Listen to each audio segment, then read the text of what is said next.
প্রত্যেক ইমানদারের এই দোয়া মুখস্থ করা উচিত। সাইয়্যিদুল ইস্তিগফারের যে মর্ম, এর যে অর্থ, এটা যদি আপনি লক্ষ্য করেন, আপনি দেখবেন সুবহানাল্লাহ, অত্যন্ত মর্মস্পর্শী, হৃদয়স্পর্শী, একেবারে অন্তরকে গলিয়ে দেওয়ার জন্য যথেষ্ট এরকম একটি দোয়া।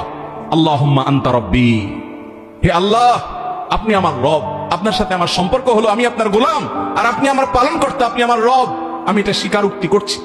আল্লাহুম্মা আনতা রব্বি লা ইলাহা ইল্লা আন্ত, আল্লাহ আপনি ছাড়া সত্যিকারের কোনো মাবুদ নাই, ইবাদত আর দাসত্ব গোলামি করার উপযুক্ত একমাত্র আপনি, আর কেউ নাই, এই তাওহীদের সাক্ষ্য আমি দিচ্ছি।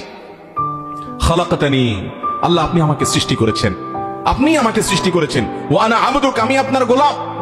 ওয়া আনা আলা আহদিকা ওয়া ওয়া'দিকা মাসতাতা'ত, আল্লাহ আমি আপনার সঙ্গে কৃত যে ওয়াদা আছে, আমি যে সৎপথে চলার প্রতিজ্ঞা করেছি, আমি যে ঈমান এনেছি, আমি যে স্বীকারোক্তি দিয়েছি যে আপনি আমার রব, এই ওয়াদার উপর, আপনার সঙ্গে করা অঙ্গীকারের উপরে যতটুকু সম্ভব আমি থাকার চেষ্টা করেছি।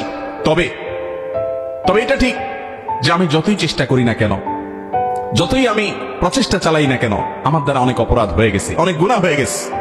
আউযু বিকা মিন শাররি মা সানাত, আল্লাহ আমি যা করেছি পাপাচার, অপকর্ম, গুনাহ, অপরাধ, আমার এই কর্মের যে ফল হতে পারে, এটার যে চরম পরিণতি হতে পারে, এর যে ক্ষতি হতে পারে, এর যে অনিষ্ট হতে পারে, এটা থেকে আমি আপনার কাছে পানাহ চাই। আল্লাহ আমাকে যেন সেই ক্ষতি স্পর্শ না করে আপনি মাফ করে দেন।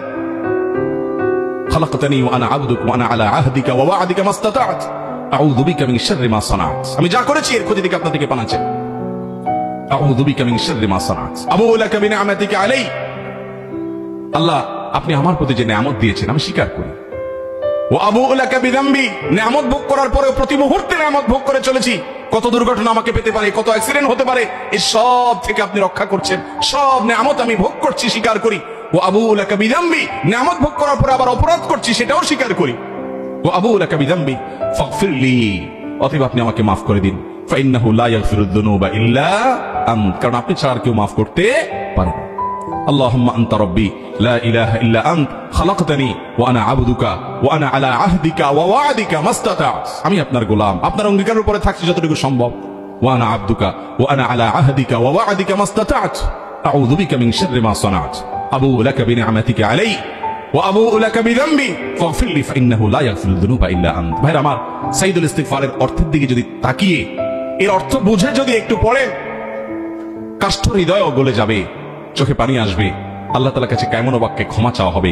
এই সাইয়্যিদুল ইস্তিগফার যদি কেউ সকালে পড়ে, অন্তর থেকে বিশ্বাস করে, আল্লাহর কাছে কেমন বাক্যে এভাবে নিজেকে তুচ্ছ এবং অপরাধী হিসাবে আল্লাহর কাছে প্রমাণিত করে, পেশ করে, উপস্থাপন করে যদি কেউ ক্ষমা চায়, তো নবী সাল্লাল্লাহু আলাইহি ওয়াসাল্লাম বলেছেন, সকালে যদি এইভাবে কেউ পড়ে, দিনভর কোন সময় যদি তার মৃত্যু হয় ওই দিনের মধ্যে, তাহলে সে ব্যক্তি আহলুল জান্নাহ বা জান্নাতের অধিবাসী হবে ইনশাআল্লাহ। আর যদি সন্ধ্যায় কেউ এভাবে এরকম বিশ্বাসের সাথে বুঝে শুনে অর্থ সহকারে পড়ে, আর ওই রাতের ভিতরে কারো মৃত্যু হয়, তাহলেও সে জান্নাতের অধিবাসী হবে ইনশাআল্লাহ। এই জন্য সকাল সন্ধ্যায় সাইয়্যিদুল ইস্তিগফার পড়া ছাড়বো না।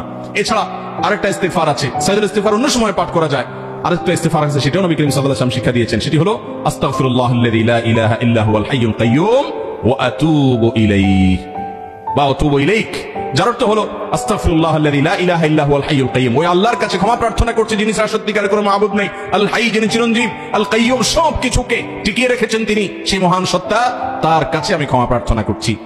আস্তাগফিরুল্লাহাল্লাযী লা ইলাহা ইল্লা হুয়াল হাইয়ুল কাইয়্যুম ওয়া আতুবু ইলাইহি।